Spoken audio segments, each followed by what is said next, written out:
BJP पे आरोप है जो इलेक्शन कमीशन पे अपने आप लगता है, क्योंकि इलेक्शन कमीशन तो उसका हाथ है, दाहिना हाथ है।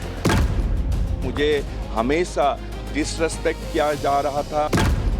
It's very unfortunate and I think he was upset over one ticket allocation. मोहब्बत हमारे साथ, शादी मोदी साहब के साथ। कर्म ऐसा करो अमन में, जहां से गुजरे तुम्हारी नजरें, उधर से तुम्हें सलाम आए। बंगाल चुनाव में गजब का ट्विस्ट। अब ऐसा क्या हो गया कि ममता बनर्जी फुल फायर हो गई। बंगाल चुनाव में चौतरफा गिरी ममता बनर्जी के लिए सुप्रीम कोर्ट ने क्या कहा कि झटका लग गया। असम में कांग्रेस के विकेट पर विकेट गिर रहे हिमंता का फिर सीएम बनना फाइनल हो गया है क्या? अब इसका चैप्टर। बंगाल चुनाव में इस बार कुछ ऐसा हो रहा है जो पहली बार देखा जा रहा है और इसी से ममता बनर्जी हिली हुई। जब से चुनाव का ऐलान हुआ है तब से ममता बनर्जी दनदनाती हुई घूम रही, कभी अधिकारियों के ट्रांसफर पर, कभी एलपीजी पर, कभी एसआईआर पर। आज तो कुछ ऐसा हो गया कि ममता बनर्जी फुल फायर हो और इससे टीएमसी को लग रहा है कि क्या इस बार बंगाल में उनके साथ तो खेला नहीं हो जाएगा। इसके बारे में विस्तार से आपको बताऊंगा। बंगाल में ममता बनर्जी चारों तरफ से घिर रही हैं। उधर सुप्रीम कोर्ट ने भी कुछ ऐसा कह दिया कि ममता बनर्जी सरकार को नया झटका लग गया। बंगाल चुनाव में ममता गिरी है, असम के चुनाव में कांग्रेस का बुरा हाल है। असम में कांग्रेस की क्या दुर्दशा हो रही है? लोग क्यों कह रहे हैं कि भाई कांग्रेस के चुनाव के पहले ही ढेर हो जाएगी क्या? हिमंता फिर सीएम बन जाएंगे क्या? इसकी भी बात करूंगा, लेकिन पहले एक झलक देखिए।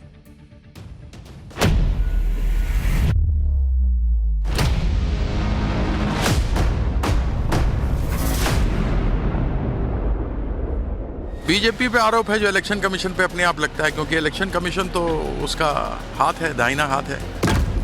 मुझे हमेशा डिसरेस्पेक्ट किया जा रहा था। It's very unfortunate and I think he was upset over one ticket allocation.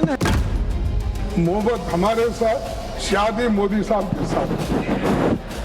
कर्म ऐसा करो अमन में, जहां से गुजरे तुम्हारी नजरें, उधर से तुम्हें सलाम आए। बंगाल में ममता बनर्जी इस बात से बहुत परेशान दिख रही हैं कि चुनाव का ऐलान होते ही अधिकारियों के ताबड़तोड़ ट्रांसफर हो गए। इन ताबड़तोड़ तबादलों से ममता बनर्जी बौखलाई हुई। उस पर ममता बनर्जी को आज चुनाव आयोग ने फिर नया झटका दे दिया। चुनाव आयोग ने आज बंगाल में 13 आईएएस और 5 आईपीएस अधिकारियों के ट्रांसफर का नया आदेश जारी कर दिया। इनमें से कई अधिकारियों को डीएम और जिला निर्वाचन अधिकारी की जिम्मेदारियां दी गई। ये अधिकारी चुनाव की निगरानी और तैयारी में अहम भूमिका निभाएंगे। चुनाव आयोग का यह आदेश तुरंत प्रभाव से लागू होगा और लिस्ट में शामिल सभी अधिकारियों को 19 मार्च तक नई तैनाती की ज्वाइनिंग रिपोर्ट देनी होगी। नए अधिकारियों की जगह हटाए गए अधिकारियों को चुनाव खत्म होने तक किसी चुनावी काम में भी नहीं लगाया जाएगा। इसके साथ ही चुनाव आयोग ने आज ही बंगाल में 5 और डीआईजी भी बदल दिए। चुनाव आयोग के इन फैसलों को टीएमसी ने बीजेपी के फैसले बताया है। टीएमसी के सांसद कीर्ति आजाद ने आरोप लगाया कि बीजेपी चुनाव आयोग की मदद से चुनाव लड़ने की कोशिश कर रही है। यही नहीं, कीर्ति आजाद ने तो ममता बनर्जी को देश का अगला प्रधानमंत्री तक बता दिया। इलेक्शन कमीशन पे थोड़ा ना आरोप है, बीजेपी पे आरोप है जो इलेक्शन कमीशन पे अपने आप लगता है, क्योंकि इलेक्शन कमीशन तो उसका हाथ है, दाहिना हाथ है, जिसकी मदद से चुनाव लड़ने का प्रयास कर रहे हैं। असफल प्रयास भाजपा का जारी है। कितना भी प्रयास कर लें, 7 चरण करें, 8 चरण करें, 2 चरण करें, ये बंगाल जीत नहीं सकते हैं। जो विषमता है मोदी जी के दिमाग में या बाकियों में, तो ये विषमता है कि क्यों नहीं बंगाल जीत पाते। इसलिए नहीं जीत पाते क्योंकि ममता बंदोपाध्याय अगली प्रधानमंत्री बनने वाली हैं। एक तरफ तो टीएमसी कहती है कि बीजेपी ने, चुनाव आयोग ने मिलकर एसआईआर के जरिए बंगाल में खेला कर दिया। तो जब एसआईआर से खेला हो ही गया तो अधिकारियों के तबादले की जरूरत क्यों पड़ती? और अधिकारियों के तबादले को अगर आप बीजेपी का गेम प्लान बता रही हैं तो फिर मानिए कि एसआईआर में कुछ खेल नहीं हुआ है। दोनों चीजें कैसे होंगी? उधर ममता बनर्जी को एक और झटका लगा और यह झटका आया सुप्रीम कोर्ट से। सुप्रीम कोर्ट में आज आईपैक के ठिकानों पर ईडी की रेड के मामले में सुनवाई हुई। सुनवाई के दौरान बंगाल सरकार के वकील ने कोर्ट से एक बार फिर समय मांगा, जिसे सॉलिसिटर जनरल तुषार मेहता ने समय बर्बाद करने की कोशिश बताया और कहा कि मुख्यमंत्री पर इस मामले में गंभीर आरोप हैं। सुनवाई के दौरान सुप्रीम कोर्ट ने ईडी रेड के दौरान सीएम ममता बनर्जी की एंट्री पर सख्त टिप्पणी की। उनकी भूमिका पर नाराजगी जताई। कोर्ट ने कहा कि अगर कल कोई और मुख्यमंत्री भी ऐसे छापेमारी में घुस जाएगा तो क्या ईडी के पास कोई समाधान होगा क्या? इसके साथ ही कोर्ट ने बंगाल सरकार के वकील को याद दिलाया कि पहले ही 4 हफ्ते का समय तो दे चुके तुमको। कोर्ट ने सुनवाई को टालने से इनकार करते हुए कहा कि आप हुक्म नहीं चला सकते, यानी वहां से भी झटका लग गया। इधर बंगाल में ममता बनर्जी गिरी हैं तो उधर असम चुनाव में कांग्रेस की गजब छीछालेदर हो रही है। कांग्रेस की टीम में एक के बाद एक विकेट गिरते जा रहे हैं। असम की नगांव सीट से कांग्रेस सांसद और पूर्व मंत्री प्रद्युत बोरदोलाई आज पार्टी से इस्तीफा दे दिए। उन्होंने दिल्ली में असम के सीएम हिमंता बिस्वा शर्मा की मौजूदगी में बीजेपी की सदस्यता ले ली। सांसद प्रद्युत के साथ ही असम कांग्रेस के वाइस प्रेसिडेंट और एआईसीसी मेंबर नवज्योति तालुकदार ने भी इंडियन नेशनल कांग्रेस की सदस्यता से इस्तीफा दे दिया। सांसद प्रद्युत बोरदोलाई की इस्तीफा चुनाव से पहले कांग्रेस के लिए बड़ा झटका माना जा रहा है, क्योंकि प्रद्युत बोरदोलाई असम विधानसभा चुनाव के लिए कांग्रेस की घोषणा पत्र समिति के अध्यक्ष थे। प्रद्युत बोरदोलाई को अंतर्राष्ट्रीय मामलों में मजबूत पकड़ और बोलने के शानदार अंदाज की वजह से नॉर्थ ईस्ट का शशि थरूर तक कहा जाता है। वो सिर्फ 16 वर्ष की उम्र में कांग्रेस की स्टूडेंट विंग एनएसयूआई से जुड़े। प्रद्युत बोरदोलाई असम में कांग्रेस की सरकार में कैबिनेट मंत्री रह चुके हैं। 2 बार नवगांव सीट से लोकसभा चुनाव जीत चुके हैं। इसलिए प्रियंका वाड्रा ने भी प्रद्युत बोरदोलाई के इस्तीफे को दुर्भाग्यपूर्ण बताया। कहा कि काश उनसे चर्चा करने का मौका मिल पाता। सुनिए एक बार। It's very unfortunate, and I think he was upset over one ticket allocation, and I think that I wish that we had a chance to have a conversation about it. It's unfortunate. चुनाव से ठीक पहले सांसद बोरदोलाई का इस्तीफा कांग्रेस के लिए बड़ा झटका इसलिए भी माना जा रहा है क्योंकि उनसे पहले फरवरी में असम कांग्रेस के पूर्व अध्यक्ष भूपेन बोरा भी बीजेपी में शामिल हो चुके हैं।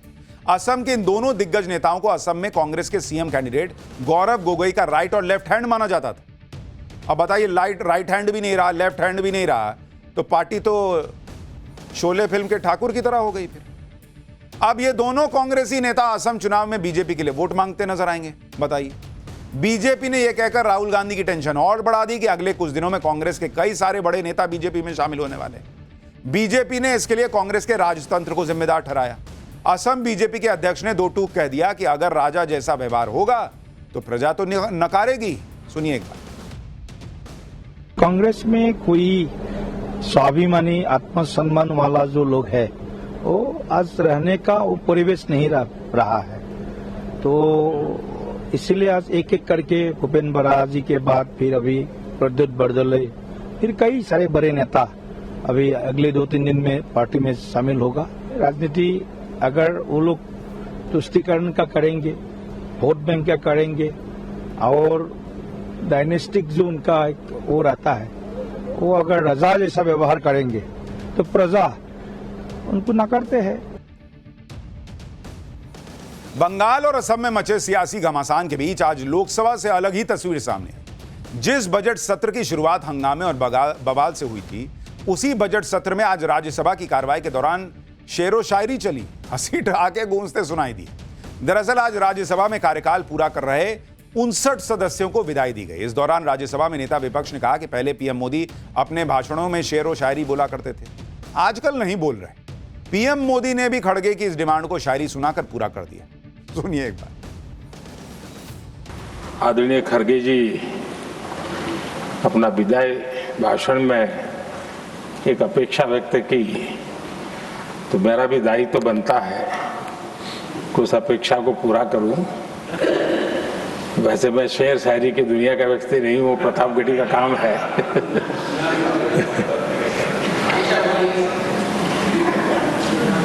कर्म ऐसा करो अमन में, जहां से गुजरे तुम्हारी नजरें, उधर से तुम्हें सलाम आए। यानी शेरो शायरी भी राज्यसभा में आज सुनाई दी। थोड़ा सा माहौल लाइट था तो चला सब, लेकिन चुनाव में लाइट माहौल कहाँ होता है, वहां तो धूम धड़ाका हो रखा है। और वहां असम में, बंगाल में कौन धुरंधर साबित होगा ये तो वक्त बताएगा।